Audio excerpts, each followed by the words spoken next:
Caroline Berg, bonjour. Bonjour. Alors vous êtes responsable de la recherche chez Shelcher Prince Gestion, c'est-à-dire que concrètement vous occupez de l'analyse de crédit sur les sociétés sur lesquelles vous pouvez potentiellement investir. Alors analyse crédit et puis analyse aussi un peu action puisqu'on investit sur des obligations convertibles également.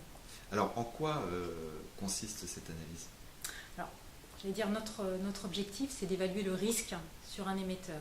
Le risque ça veut dire qu'on attribue un rating et compte tenu de ce rating on va avoir ce qu'on appelle un spread de crédit.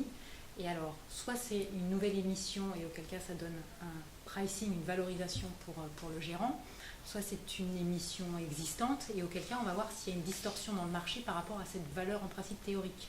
Alors vos analyses s'adressent à qui? Elle s'adresse uniquement aux gérants de Shelcher Prince Gestion. On leur est vraiment dédié. On passe 100% de notre temps pour eux, donc on essaye d'être réactif en fonction des demandes et en fonction de l'actualité du marché. Alors justement, comment ça se passe? Est-ce que vous avez une veille, vous scannez l'ensemble des valeurs du marché pour détecter les opportunités? Vous réagissez à des demandes de gérants qui ont repéré des valeurs à mettre dans le portefeuille et qui vous demandent de les évaluer? Comment ça se passe? Alors c'est les deux. Les gérants ont la latitude d'investir jusqu'à 1% de leur portefeuille sur des émetteurs sans qu'on ait fait une note particulière. Par contre, pour aller au-delà, ça nécessite qu'on ait fait une étude approfondie. Donc là, ça peut être à l'origine du gérant. Maintenant, nous, en fonction de l'actualité, en fonction des réunions auxquelles on assiste, des émissions qu'il peut y avoir, même si elles ne sont pas dans le radar screen des gérants, on peut quand même se focaliser dessus et leur faire une recommandation. Et détecter des opportunités. Et détecter des opportunités, exactement.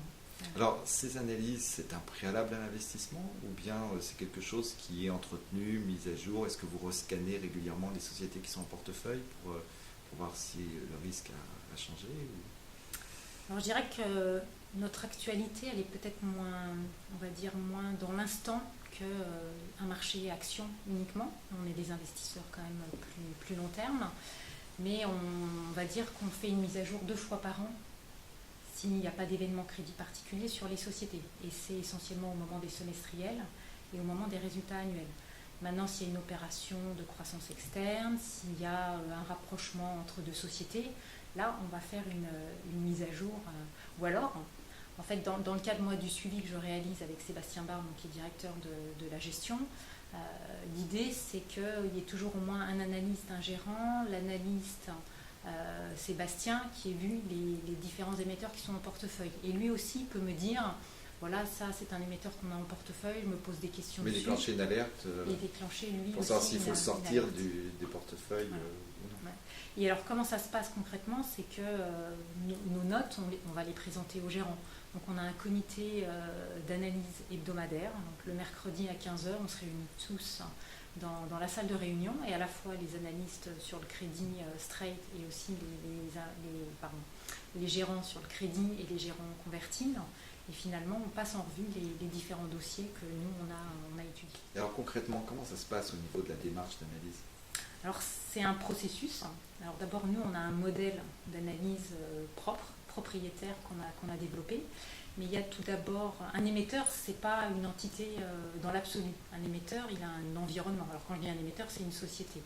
Elle évolue dans un environnement, dans un secteur. On va s'attacher à regarder quels sont les drivers du secteur. Donc qu'est-ce qui fait évoluer les tendances du secteur? Qui sont les concurrents? Est-ce que c'est un émetteur qui est plutôt, on va dire, bien positionné, les bonnes parts de marché? On va regarder la stratégie, on va regarder la gouvernance. Donc ça, ce sont des aspects beaucoup plus l'actionnariat aussi. Ce sont des aspects qui sont assez qualitatifs.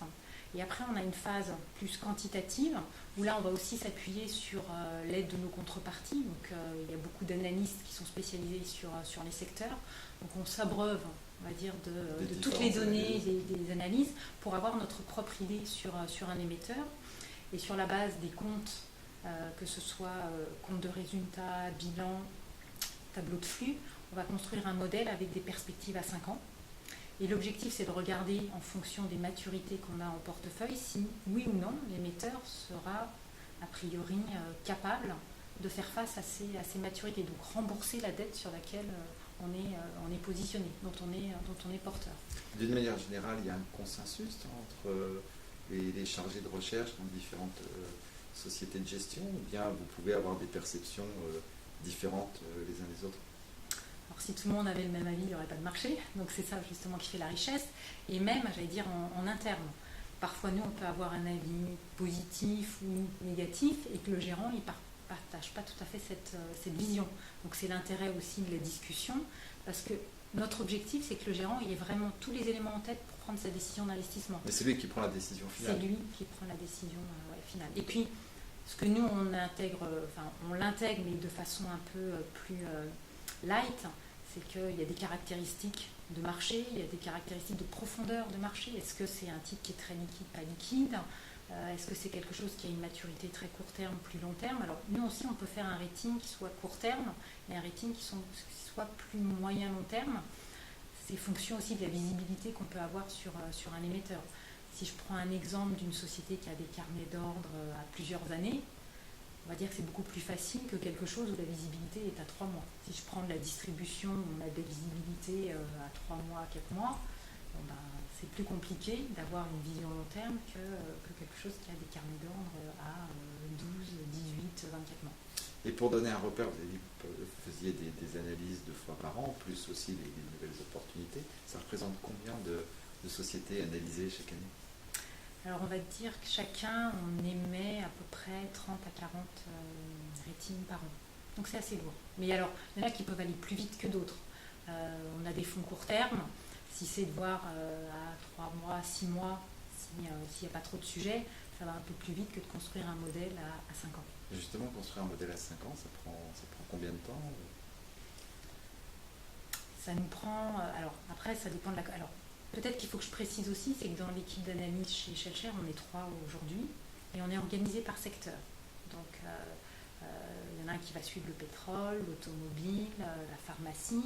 Donc, une fois qu'on a fait quand même le travail d'appropriation des drivers du secteur, des grands enjeux, des grands acteurs, quand on étudie un nouvel émetteur sur ce marché-là, sur cette industrie-là, on gagne quand même du temps.